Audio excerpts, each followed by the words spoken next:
All right, welcome to Bet the Edge. I'm Jay Croucher here with Drew Dinsick. We're recording on a Monday afternoon, just before blockbuster Bengals-Jags game kicks off on Monday Night Football. Today we're going to talk about some injuries out of the weekend. We'll talk stock up, stock down with the Packers and the Chiefs. And then we will close out by talking about the most valuable player. Drew, let's start with some key injuries, a lot that happened on the Steelers side of the ball. TJ Watt was a really strange one where he was writhing in agony on the sideline and he was hobbling, need help to hobble to the blue tent. Looked like a serious injury. And then Mike Tomlin said, yeah, good to go Thursday. No restraints. Short week, no problem. Won't be on the injury report. Nothing will hold him back at all. So apparently TJ Watt's fine. I don't know what happened to his foot or his ankle. But the big one then is Kenny Pickett, who left with an ankle injury as well. He wasn't so lucky. He's going to undergo surgery. He'll miss 2 to 4 weeks, and it's now the Mitch Trubisky show. What kind of a drop-off do you think it is from Pickett to Trubisky as it pertains to the line? This is the third time we're having to answer this question this season, Jay, and we haven't actually ever gotten the chance to really get the answer right, because the first time it was Kenny Pickett called his own number and played through an injury that he shouldn't have, but he won anyway. The second time was he called his own number and played through a different injury. This time, no such luck. It is absolutely the Mitch Trubisky show.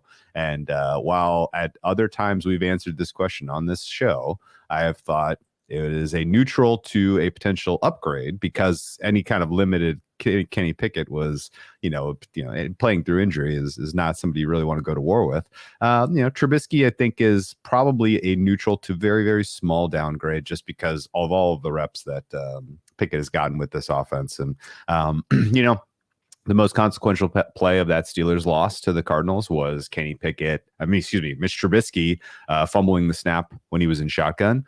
That comes from not having a lot of reps with the center. And maybe the center, like the ball was wet and it was a bad snap. It was a little low, but still a play that I think with more familiarity, with more reps, is your quarterback is less likely to fumble that ball. The Trubisky was not all that impressive against the Cardinals. He had one kind of garbage time drive that led to a touchdown. Otherwise was, didn't really impress me all that much. And, he does add a layer of mobility that I think a lot of people kind of forget about. He's relatively fast. And, the book is out on him, though, that he only throws to one side of the field.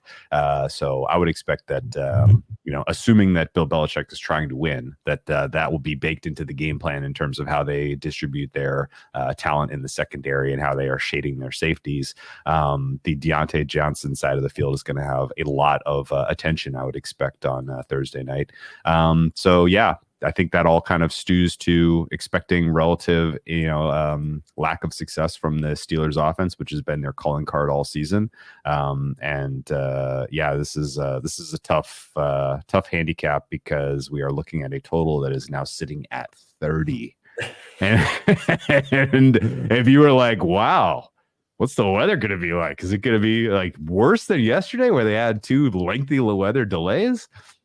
Maybe. It's not going to be that bad, though. This is just a lack of any type of expectation of either of these offenses creating much in terms of points. Bailey Zappi was horrific, by the way, for the Patriots yesterday. Oh my God. The advanced numbers basically tell you he is not a professional football player. I would expect that they may even go back to Mac Jones at this point, even though it's a short week. But just all kinds of questions swirling about what exactly they're trying to do in New England right now. But the fact that they're on prime time, I think, is going to ultimately dictate, trying to be somewhat more respectable in terms of offense than what we saw on Sunday, where they were held scoreless by the Chargers, who were making it making easy work of lots of offenses getting to 30 this year. So weird situation all around. And I guess I think 6 is probably a market giving you a big fat, we don't really care who the quarterback for Pittsburgh is. Yeah, no, I think that is fair. Maybe we see some Malik Cunningham, some Will Grier, if he's still on the team. He's been kind of on and off the team. I think that, it's been a strange 24 hours in the Defensive Player of the Year market, where TJ Watt, I thought he was done. I thought he was out long term. That's just him done. And now all of a sudden, he's 100% fine, and he gets to go at Bailey Zappi, in prime time and may just rack up 2.5 sacks and be favorite for defensive player of the year on Friday morning.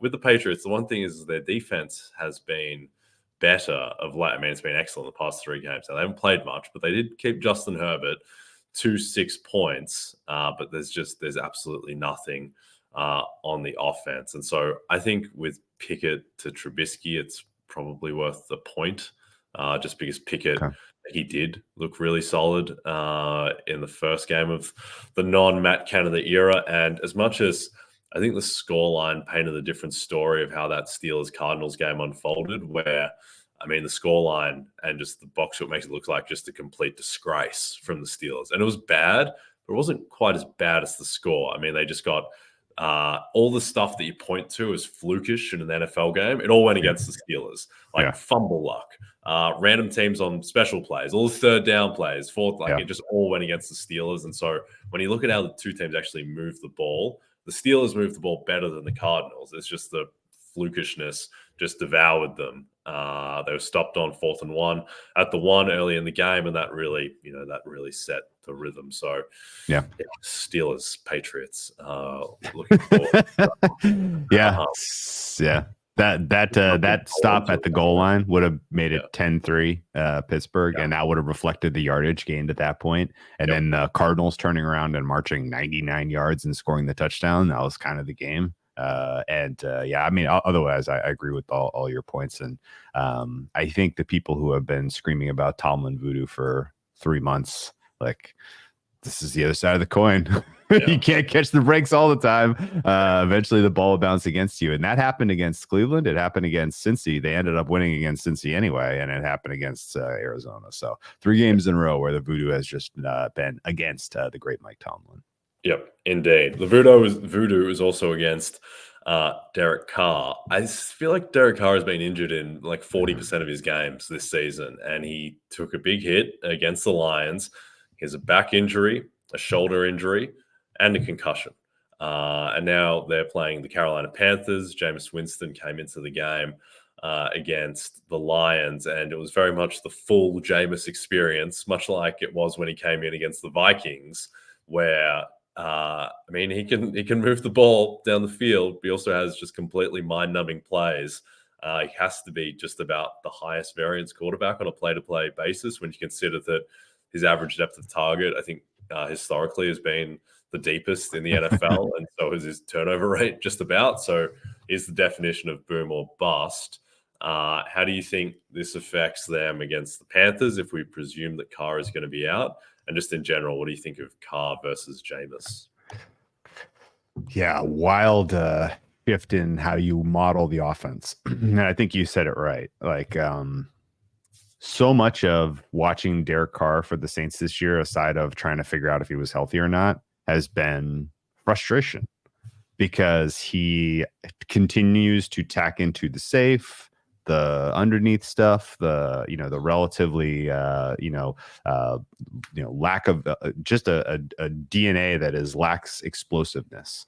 And when you square that with, when healthy, the Saints having Chris Olave and Rashid Shaheed and just speed that can really, really hurt you downfield, and you combine that with the lack of aggressiveness of Carr, it was maddening. And it took until they were in super negative game states for them to really, kind of unleash the full power of that offense. It was, and now with the injuries to the wide receiving core, albeit Chris Olave played, there's maybe more explosiveness expected with Winston. But you're right, that's going to come with more turnovers, because I don't think it was necessarily an entirely schematic thing. I think a lot of it was just Carr's decision-making and Carr electing to go to the dump off to Alvin Kamara instead of attacking down the field. So, I mean, Jameis Winston with a full week of reps, probably a little bit better than a guy that's inserted into the game without a lot to, that is being asked of him. I will note, though, that his the one third down conversion in the red zone that closed the gap to what was it, 4 points or 5 points? The one that made it a game, that was tipped away from being a pick six, and Chris Olave caught it and then took it to the goal line. That was like, if you want to understand the Jameis Winston experience, it's all there in one play.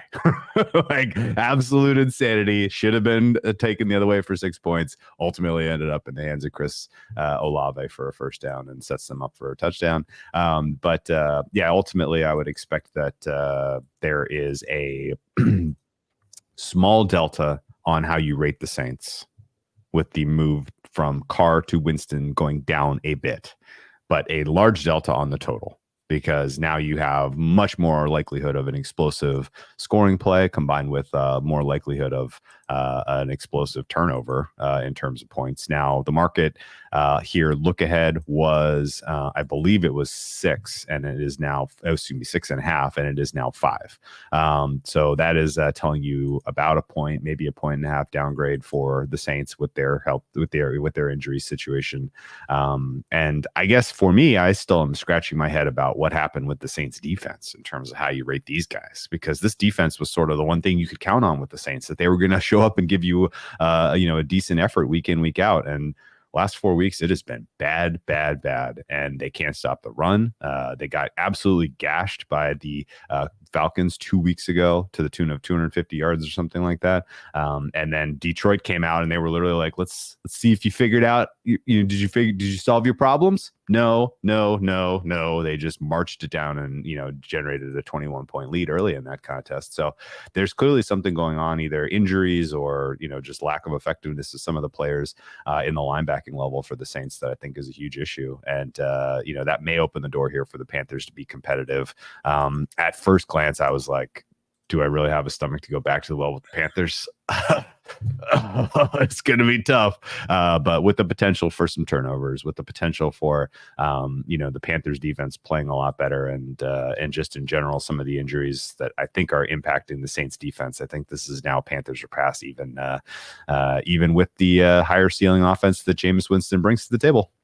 Yep. No, I agree. JC Horn back as well, which helped. He only played, he didn't play much, but he still was excellent when he was out there. So that certainly helps the Panthers defense. I mean, their pass defense is respectable. It's just they can't stop the run at all. One last thing around this team and this injury with the Saints is that the market is never great, I think, at pricing the repercussions of cluster injuries. And this is just across all sports a lot of the time, where I think back to when the Warriors played the Raptors in the finals and Durant was out, and then Klay Thompson got ruled out as well. And it's like, hold on, and the Warriors were still favored over the Raptors. And it's like, wait a minute, there's no players left. Like, it's just Steph and Draymond. And then you're just starting like random dudes. It's like DeMarcus Cousins is like the third best player on the team now, and it's just the additive effect. It's something similar where like the Bruins in the offseason, they lost, a ton of key guys. It's like, how much impact does it actually have that ripples on? And with the Saints, so Chris Olave, his receiving prop for a lot of the season has been in like the mid 60s, like 64.5. He's having a bit of a down year. But then Thomas goes down, Rashid Shaheed goes down, and then going into the game against Detroit, like there's no one left. Like, it's purely Olave, and his receiving prop goes from 64.5 to 71.5. And it's like, I think you should have increased it by like 30 yards, not instead of 7. And I think this becomes, again, accentuated by the fact that now he's got Jameis, who is a quarterback who I think is much more suited to Olave and the type of player that he is, where Olave's thing is that he has the deepest average depth of target in the league, or at least he did for a period. And that's what Jameis does. So I would think that, this is the type of game where, betting alternates on Olave, who's gone for 94 plus the past 3 weeks, and he's been at like over 100 the past 2. Like, this is the type of game where Chris Olave can go for 150. Much more than your average receiver, who's going to be set, presumably, I would guess, in the high 70s this week. There'll be a bit of an adjustment. Whenever there's cluster injury weirdness, there's usually some inefficiencies to pounce on. Yeah, worth noting, 52% of the defensive snaps for JC Horn. last week.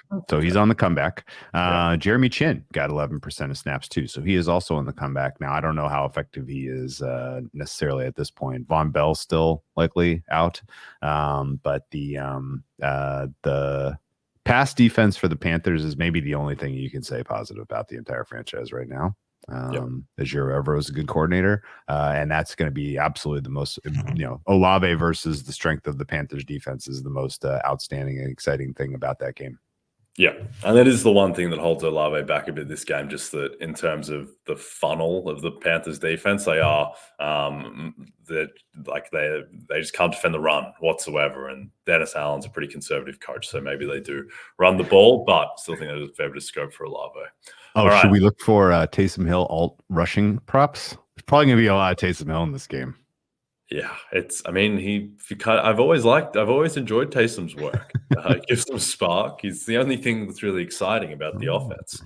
All right, let's get to a more exciting team, the Green Bay Packers. But first, don't miss a Big Ten basketball doubleheader this Tuesday, Drew. First, watch Michigan State host Wisconsin. 6:30 p.m. Eastern, then keep the action in the Great Lakes State when Indiana takes on Michigan at 9 p.m. Eastern. You can catch both games only on Peacock. All right, stock up, stock down after week 13. Packers up, Chiefs down. How good do you think this Packers team is, Drew? How would you compare them, for instance, to the team that's likely going to win their division, the Detroit Lions? Oh, boy. Great question, since we just saw the Packers take them apart on Thanksgiving. Are the Lions better than the Packers? No, not clearly, and obviously, no. Yeah, I think it's pretty close. Yeah, they both have. I guess here's what I kind of felt watching the Packers last night, because I was on the other side. I lost that game. I had Chiefs. It was that was a bad call, and a lot of it felt like they're very hard to predict because they themselves are figuring out how they want to play with the pieces that they have, right? Like it is a very, very kind of uneasy feeling, I believe, if you're like counting on a good defense to really stop this unit as they're currently constituted. You're not exactly sure what buttons they're going to press when, or what motion means what, or what, routes are even actual routes versus just we're just hoping that if our pass protection holds up long enough, then this guy's going to leak, and that's going to be a huge potential play. Like it's very backyard football, and that makes it fun, and that makes it tough to defend. And most of the offenses in the NFL right now that are succeeding at the highest level are Shanahan type of offenses, and McVay type of offenses, where every design has an especially significant reason it's being done to create space. It's all in structure, and even though LaFleur comes from that tree, it feels very out of structure overall, and that apparently has allowed Jordan Love to thrive. He looks very, very much in control of what he is being asked to do, and what the situation calls for at a given time in the game. He's improved his ability to perform in first halves substantially from what we saw in the beginning of the year, which was in a large ways leading to the Packers being at huge deficits and having to fight for their lives in these games. Now they're playing from ahead all of a sudden, and it's a totally different story. So, the Packers are probably power rated for me. Let me take a look at full health effectively. I'm assuming that there is no long-term issues with Christian Watson because his game-breaking speed matters for sure for them. I would make the Packers, a small favorite over the Lions on a neutral, just on the basis of the Lions defense being very, very havable. Packers defense, you can push them around, you can be physical with them, you can, still get it done on the ground if you have, if the game state will allow it. But now as the Lions and the Chiefs have learned in back-to-back weeks, if your game state forces you to throw your way back into a game, you are throwing into the teeth of the Packers defense. You are literally playing the way they want the ball to be played in terms of how they've got their defense set up schematically. So, Packers with the lead are very dangerous. I would definitely kind of expect them to get a playoff spot. Big question will be, is it going to be the 6th or the 7th seed? Because a 6th seed and you're headed to Detroit potentially for Thanksgiving rematch, which, you're going to be live as a 3.5 point dog. You go to San Francisco, you're drawing dead as an 8.5 point dog. So this is fascinating to see where they land. But as of this moment, Packers clearly in the playoffs in the NFC, in my opinion. Yep, I agree. I make the Packers right now a 69% chance to make the playoffs, so they should be in. I think it's impressive as well that they're doing this without Jair Alexander, who hasn't played in a month, and it just feels like every week he's coming back and then he just never comes back. He was practicing last week. Maybe he comes back this week. He is arguably the most important player on their defense. Though Rashawn Gary will have an argument there too. Aaron Jones, who's been their most reliable skill position player for a couple of years now, basically since Devontae Adams left, and he's been out too. Don't know when he is coming back. And I just thought last night was just a masterclass from LaFleur. And what I love most about it was, so that final drive after they intercept Mahomes at their own 35, and then LaFleur, there's 5 minutes left. First two passes on first down. And it was just clear that he knew, as opposed to what Kevin O'Connell did at the end of the Minnesota-Chicago game, he knew that they needed to score points on that drive. Otherwise, they were very likely they were a huge chance to lose if they didn't score, and he played as though they needed to score. And look, the Packers' schedule to close is insanely easy. They go at Giants, home Bucks, at Panthers, at Vikings, home Bears. And that Bears, the Bears are much better than I think people acknowledge, just with what they've done with their defense. But by week 18, that's probably not going to be the same Bears team, because they're going to have nothing to play for. And if anything, they'll be incentivized to lose that game. So Matt LaFleur, Coach of the Year, we back in business? I think it's very reasonable to expect the Packers to win out with that schedule, especially. What's the narrowest point spread you're going to have there? At the Vikings, they're going to be like a little, probably under 3, unless the Vikings completely fix the quarterback situation, right? Like you're probably going to be. Why are the Vikings favored? No, I meant Packers favored under 3. Yeah, that's going to be the lowest. They'll be favored in all 5 of these games, in my opinion, but that'll be the small spread. 6.5. The Vikings are a weird team to price, like Jefferson coming back. I mean, it'll be less than a field goal either way. It's a coin flip game, more or less. And then that Bears game, which at the moment looks like a bit of a banana skin, but by the time we get there, I think the Packers will be pretty decisively favored. And then, these other ones, they look kind of like layups. Giants, 6.5 point favorites this week on the road. Yeah. So, Coach is LaFleur back in the discussion? Yes, absolutely. But it's a crowded market. We eliminated Sirianni, probably. We eliminated Tomlin. He's done. Yeah. But there's still 5 guys that could win. Steichen's still in the mix. Ryan's still in the mix. McDaniel's still in the mix. Yep. And the favorite is still Dan Campbell, because he does have a path to get to 13 wins, which has never been done in Detroit Lions history. That is an easy reason to vote him number 1 and to write your column on the final day of the season. Lions win the North. Dan Campbell sets the record, franchise record for wins. He is my Coach of the Year. Easy, right? Well, they could come back to the pack. They could lose some games here. They could literally flip the NFC North in favor of the Packers with how weak the schedule is. If the Lions stumble into the close, then LaFleur is very live, but he needs help. Yeah, he does need help. It's not in his control, I don't think, where I think that if Steichen gets to 11-6, if Ryans runs the slate, if Campbell gets to 13 probably, then I think they probably all beat him. But it's very doable running the slate, and he doesn't need a ton of help. He needs things that are all likely to happen to just happen. And they're varying degrees of likely. But for instance, I make the Lions plus 360 to get to 13 wins. So you need the minus 360 on the under 12.5 to cash there. And then all of a sudden, I think that LaFleur would beat Campbell at 11 wins against 12 or fewer. I've been bullish on Campbell all season, but I don't know, man. This team now I think everyone thinks they're a fraud, which they are. So no one thinks they're a 9-3 team. They're like a version of the Vikings last year, where they're just pulling out these wins that aren't particularly impressive, and they're close, and they haven't really beaten anyone. They don't have an impressive win all season outside of beating the Chiefs without Kelsey and Mahomes when the Chiefs were dropping every pass. So I don't know. I think Dan Campbell's going to have to win in Dallas in Week 17 to win this. Their offense was pretty darn impressive against the Chargers, but that might have been the Chargers as much as it was the Lions.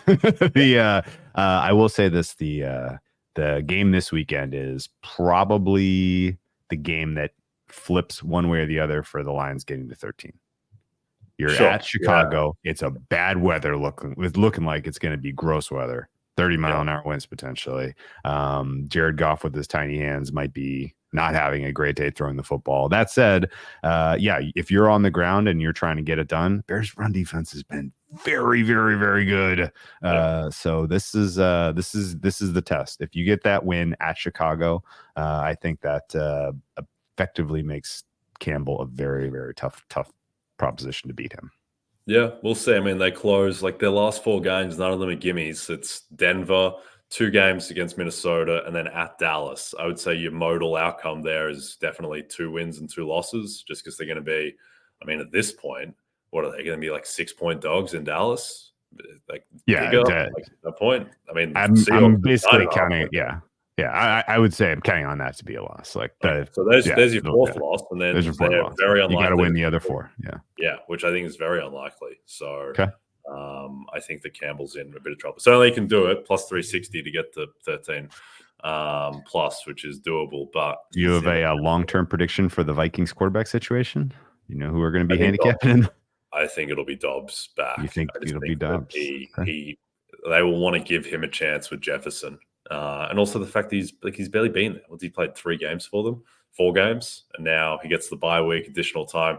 I just think he has more talent and more upside than the other guys. And also his performance against the Bears, like the Bears defense is good. And I think that is coloring people's perceptions a bit, because Dobbs was fine against the Broncos and he was great against the Saints and he was fine against the Falcons. So I expect it'll probably be Dobbs again, particularly because the interceptions, not all of them were on him.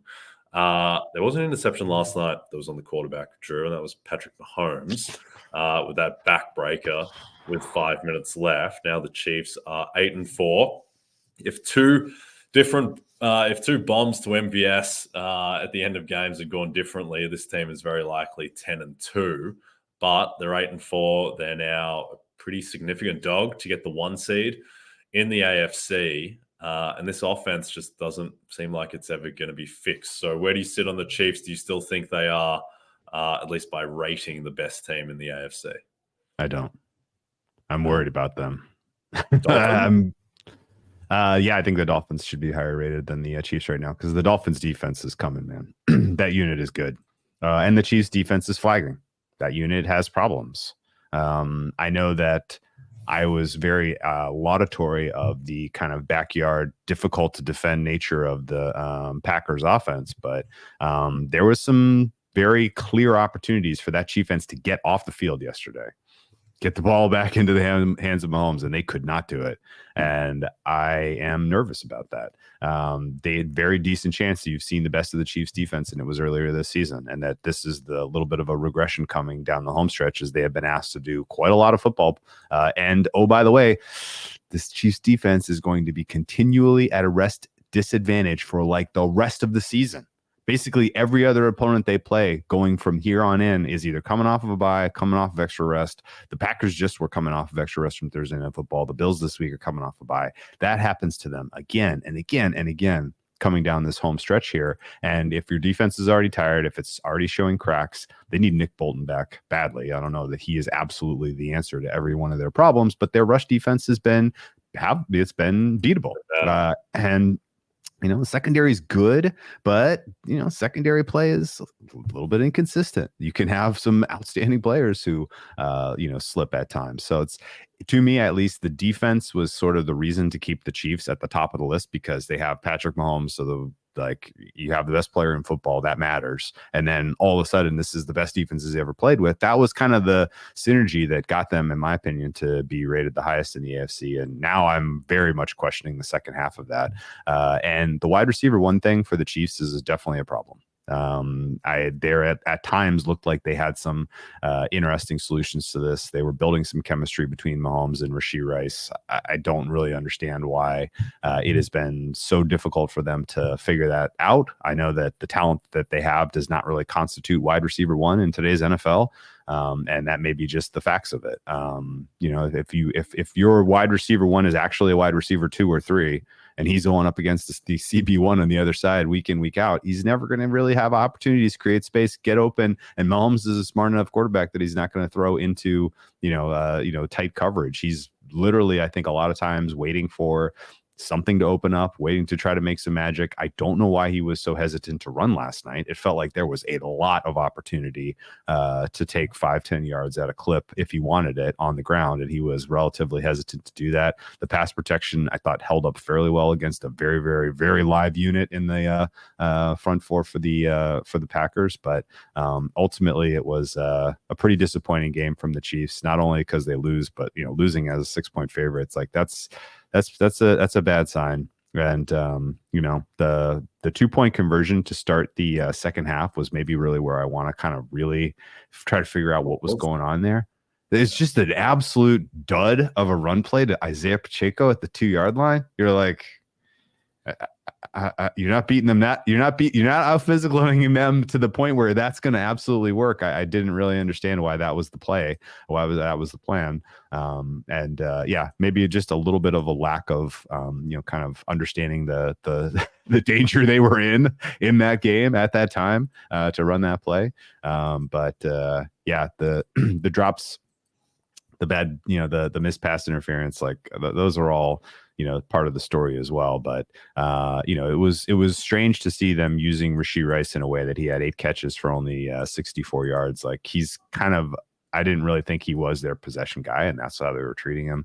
It was a strange game plan from start to finish, and I don't know that you can count on the Chiefs to kind of have too many of those in a given season. There's a little bit of a warning sign going on with these guys right now. Are you like still very much don't panic? Like Pat Mahomes will come to save the day? Because this has whiffs of like 2006 Patriots kind of vibes to me. You remember that unit with Tom Brady was throwing it to like Rasheed Caldwell and like David Patton, and you were like, and it was literally like, why are we doing this to one of the best quarterbacks in the game? And then the next year they brought in Wes Welker and Randy Moss, and the rest is history. But that's kind of the whiff of this Chiefs offense right now, and it's not pretty. Hey, Rasheed Caldwell got them to up 21-3 in the AFC title game in Indianapolis. That's true. They then completely melted and lost the game from there. But I still think the Chiefs are the best team in the AFC, but I wouldn't have them ahead of Miami or Baltimore or even really Buffalo, honestly. Yeah, I would Buffalo. Margin. Yeah, I think those 4 are relatively close together. I think that the couple of issues, and it's a weird thing to think about, like, why is this offense so much worse than last year? Why are the weapons so much worse? Because it's really, in terms of the weapons, it's mainly Juju out and Rashee Rice in. And Rashee Rice is probably better than Juju, most people would say, particularly when you look at what Juju has looked like this year. But I think it's a couple of things. One, I don't think Rashee Rice is a great route runner. I think that's why they're using him as more of a possession guy. I don't think he's the timing with Mahomes. Like, if he was open on his routes, Mahomes would be throwing it to him, but he doesn't seem to be outside of the more gadgety stuff that they do. And I think the answer for why it's worse is that just everyone has gotten a little bit worse. Kelsey is not the same guy as he was last year. MVS has gotten worse. They got a lot out of Jerick McKinnon in the second half of last year, and he's just been a non-factor this season. Like, Mecole Hardman was a deep threat for them, and he hasn't really been – I mean, he's back on the team now, but they've kind of lacked for that. Justin Watson is just very uninspiring. They haven't completed – Mahomes hasn't completed a 40-yard pass in 6 weeks. Like, that is completely insane and such an indictment on the team that they haven't been able to do that. And obviously, if MVS makes that catch they should have against Philadelphia, that is different. But, I mean, that's the problem. And I think the offense is still going to be top 10 because it's still Mahomes. It's still a solid offensive line, though the tackles aren't great. So I think the offense will be okay. I think the defense is a little overrated and inflated because like everyone is treating L'Jarius Sneed like he's the second coming of Darrell Revis. Like, I'm sure, like I think Travarius Ward, the guy who ostensibly Sneed replaced, I think Travarius Ward's a lot better than L'Jarius Sneed. Sneed gambles a ton, he gets burned, and I think PFF have him outside the top 80 cornerbacks in the league. I wouldn't quite go that far, but I don't think he is an elite corner. I think McDuffie's the superior corner on that team. I agree. So I don't know. It's just a lot of things adding up for the Chiefs. I'm sure that they will be fine enough and they're going to be in the mix. And if I had to bet my life on one team to win the AFC, I think it would still be Kansas City, but they're probably going to have to do it now from outside of the 1 seed, which obviously is we'll get to see Patrick Mahomes on the road potentially in a playoff game for the first time ever. At long last. Yeah. Let's get to an award that Patrick Mahomes was probably expected to feature more. He had one road playoff game, and he lost. It was against the Tampa Bay in Tampa in the Super Bowl. Yeah. Wow. I thought Mahomes played well in that Super Bowl. Yeah, no. He could do absolutely nothing with his offensive line. Anyway, this Sunday night, it's a huge matchup. Drew between MVP candidates, Super Bowl contenders when Jalen Hurts and the Eagles travel to Dallas for a battle with Dak Prescott and the Cowboys. Coverage begins at 7 p.m. Eastern, only on NBC and Peacock. I got to say, Drew, I'm excited for that game to be over. It's been a month of cheering for the Philadelphia Eagles, and this is now day 5. It'll be day 5 of cheering against this team. And I've had 3 aftermaths of just kind of sickness and discontent, and one absolutely joyous evening provided by the love of my life, Brock Purdy. We got to talk to the staff that's writing the promos, because this is a battle for the runner-up of the MVP race, right? That's correct. Yeah, and that's a good way to jump in. Who's going to be second best here? Yeah. So basically, in the market now, we have a tier 1, which is 3 guys, 2 of them in this game or that game: Prescott, Hurts, and Purdy, all hovering around the plus 250 to plus 400 type of range. And then you have a drop off to Mahomes, Lamar, and Tua. Tua is not winning MVP. Tua is 0% to win MVP for me, just about, maybe 1%. I think Tyreek Hill is their candidate at this point, and he is the 6th guy. And I would say that Hurts, Prescott, Purdy, Mahomes, Lamar, Tyreek, I think those are the only 6 guys who can win MVP at this point. So just odds agnostic, who do you think is most likely to win MVP? Brock Purdy. Agreed. Why do you think Purdy's the most likely? Because I think the path is pretty clear for now for the Niners to get the 1 seed. And it does depend on Dallas beating the Eagles, which would ostensibly buoy Dak's case. But then I really, you want to talk about a stinker of a schedule spot. Playing the Eagles, not even taking control of your division with the win, and then turning around and having to face the Bills the following week is absolute nightmare for this Cowboy squad. And I honestly think that's not even where it ends. Like, the Cowboys still have 2 extremely tough tests. We were joking, who's the best team in the AFC? It's probably the Dolphins because their defense is coming up. But for me right now, number 2, I would give serious consideration to the Bills. And in fact, if you're betting the Bills this week against the Chiefs, you're basically saying the same thing, because the line is short-ish because of the rest advantage for the Bills. But they're catching 2.5 in Arrowhead, which is basically telling you that these teams are roughly the equivalent. The Cowboys are going to have to come off of this super emotional, like, high leverage game for themselves and then get back up for that Bills game. And that looks like trouble. And then the Dolphins game looks like trouble. So to me, at least, those 2 back-to-back roadies after this Philadelphia game are huge opportunities for Dak to take himself out of the race. Yes, I know we're talking about the Bills defense that has lost all their important pieces. And yes, I know we're talking about, the Dolphins who, criminally underwhelm us in the month of December, but it's still, definitely more opportunity for him to work himself out of the race than Purdy, who at this point, like, he takes care of business against Seattle this week and just gets a win and continues to play mistake-free football, which is now his calling card. I don't think anyone's catching him in the EPA race. I don't think anyone's catching the Niners in the 1 seed race. And just the momentum right now that the Niners have in the market as being perceived as the best team is going to help carry him, because they're not the best team because of Shanahan. They're not the best team because of the skill position groups. They're the best team because he makes it all work. And, I think that's where people are going to ultimately just throw their hands up. And yep, it is what it is. I was looking at his candidacy as sort of the Matt Ryan mold, like he gets the 2 seed, but his numbers are so impressively good that he beats out every other quarterback. But now it's looking more like this might just be a no duh kind of year where he is clearly the best team, clearly the best player on the best team, and that's that. And so Purdy for me. Yep. The way I would frame this market is that I think the MVP ball is on Dak Prescott's racket. Where I think that if Dak wins out, he will win MVP, but he's extremely unlikely to win out. I make it 11-1 that Dak Prescott wins out. Now, he doesn't have to win out to an MVP, but here's the thing, and here's the problem. This has always been the problem with Dak's candidacy ever since he lost to the Eagles the first time, is that the moment he slips, he falls all the way into hell, and hell is called the 5 seed.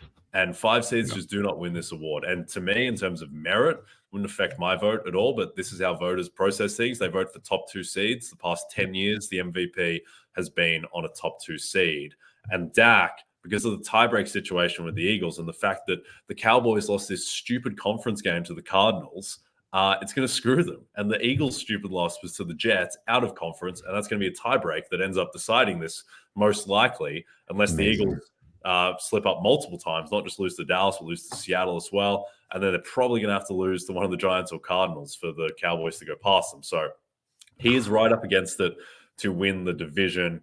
And if he doesn't, I think Purdy now, his statistical case, the fact that he absolutely ruined the Cowboys and Eagles in the head-to-head matchups, I think Purdy, if he runs the slate, even if it doesn't get him the 1 seed, say he's a 14-3, 2 seed against Hurts as a 15-2 1 seed, and Purdy completely laps him statistically, and your 1 seed in the AFC is either going to be Miami, which has a wide receiver as its candidate, Mahomes, if he can get there at 13-4 with meh numbers, Lamar Jackson, who can get there but have even more meh numbers. I think that Purdy, so long as if he runs the slate and I make him not much bigger than plus 200 to run the slate, I think he's just going to win. I think all he needs is plus 200, run the slate, Dak Prescott have one more loss and slip to the 5 seed, and I think Purdy will win. I do think dirt is being poured on Jalen Hurts a little prematurely, because if he beats Dak and they're 3.5 point dogs, it's very, very doable that he can beat Dak on Sunday night. One, completely kills Dak Prescott. Prescott's done if he loses that game. Yep. And so you've killed, a top 2 favorite off. And then Hurts, all of a sudden, all of the stuff that everyone was talking about after the Buffalo game comes back if he plays well. And then I think it's Hurts v. Purdy at that point. And that'd be close. It's a strange one because I think that Hurts beating Dak probably helps Purdy, weirdly, just because it destroys the more frightening candidate, because I think Prescott has a better case than Hurts. And it really narrows the race, I think, probably to those two. The wild card I would throw in there is that Lamar Jackson, whose numbers are not good, and he doesn't deserve to win, I don't think. But if he balls out against this tough schedule the rest of the way, and he goes into San Francisco, Monday Night Football, Week 16, beats the Niners, comes home Week 17, beats the Dolphins, gets the 1 seed, I'm telling you, it will be, when you're projecting vibes in this award, it is going to be a storm of Lamar MVP chat. If he just wins those 2 games back-to-back, which is only like, I don't know, it's going to be like plus 325 or something in that range to sweep that, because the second game is at home. So I would not rule out Lamar, even though I don't think he's deserving. He doesn't have the numbers, but Everyone wants to vote for him. He's the entire offense. He has narrative now with Mark Andrews gone. And if Lamar Jackson is the 1 seed, having just gone into San Francisco, the acknowledged best team in football, and beaten them, he's going to have so much momentum at that point that I think he can still win. But last one, what do you think of Tyreek Hill? Do you think Tyreek Hill can win MVP? I don't think so. I don't think we're in a world where even with a record-breaking season, a wide receiver is getting realistic consideration. Running backs, when they were scoring, breaking all-time touchdown records as a running back, and the quarterbacks in the NFL broadly were kind of meh. There was a case, I think, the Adrian Peterson 2000-year season off of an ACL repair, like that was unique. I don't think Tyreek Hill is gendering that type of acclaim for what he's done so far this season. And not that it's not fair, but like literally people are inventing advanced statistics, Jay, that penalize him for being too fast. He's making it look too easy, Jay. And that's, it's weird that there is a mental hang up with that, but yeah, I mean, it's somehow handicapping him that he is doing it too easily here. So I think the Dolphins are an interesting conversation in a lot of respects, because I really am fascinated to see how the rest of the season and the playoff run plays out for them.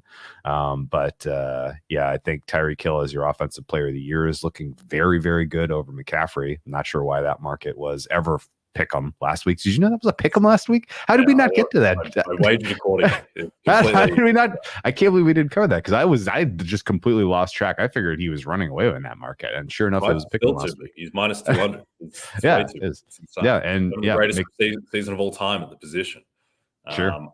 I think with Tyreek, I agree. I think the thing that's going to kill him is the way they change the balloting, because if it was just the first place vote, I could see him getting maybe he could win with 22 out of 50 votes in a little bit of a fractured field and win that way. But there are too many people who are just going to be like, quarterback is by far the most valuable position in football. If the Chiefs lose Patrick Mahomes, the spread is going to move like 8-9 points. Whereas if the Dolphins lose Tyreek Hill, it's just not quite the same thing. And I think that a lot of people are going to have him 3rd, 4th, 5th off ballot entirely. And I think that is probably going to sink him. And I think that his bigger problem too is that he could have won. I think he could have won in a weak field. I think Dak and Purdy are too good now statistically for him to beat both of them. He needs both of those guys to fall over. He needs Hurts to be like a 14-3 1 seed with 15 interceptions and pretty average numbers. And then he obviously needs to get the 1 seed himself. I think he can beat everyone in the AFC because all the quarterbacks are so uninspiring. I think he can beat Jalen Hurts.